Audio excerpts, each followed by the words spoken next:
Hi. For context, I'm a teenager that was adopted by grandparents at a young age. They're in their early 70s but are able to still walk and talk for themselves. You know when you go over to your grandparents' home for dinner or lunch and you stay just a bit too long and they're rude or just drive you a bit bonkers? Well, imagine that, but all the time. I constantly am getting shammed or looked down on for acting like a teenager / having outbursts due to the sole fact that my parents are old. While I understand this, they literally chose me. If they didn't want a teenager in the mid-70s, they should have thought about that before taking me in as a responsibility. Growing up, my grandpa never went a day without a stick up his ass. Once he got too old to care, everyone was expected to forgive him. I didn't get over it as quickly as his wife did apparently.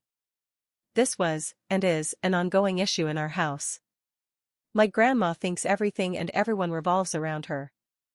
The second anyone says something to her in a slightly different voice, she goes on a rampage about how she's never appreciated or blah blah blah.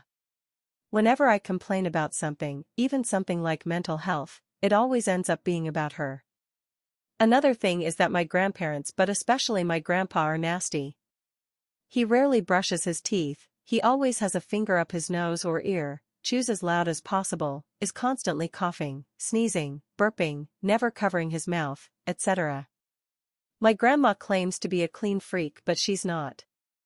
If one of the cats pees on the couch, we have too many cats and they fight for territory, she'll just dry it and spray some sort of bleach spray on it and call it a day because the smell is gone. I have OCD that fluctuates, so this is also a common household issue. Last issue I'm going to bring up is we're constantly arguing about respect. If I bring up how disrespectful my grandpa treats my grandma sometimes, I get lectured. He constantly treats her like a servant or an in-house old people home attendee. He's very capable of getting things and figuring things out himself, but he doesn't and won't. If my grandma makes dinner, she's expected give it to him in his bedroom, no dining table, with a drink and napkin like he's two. Yes, this could be considered as a nice gesture, but once it's expected, it's rude. He even goes to calling her mom, which weirds me out. My grandparents are very conservative Christians and I highly disagree with their views, and they disagree with mine.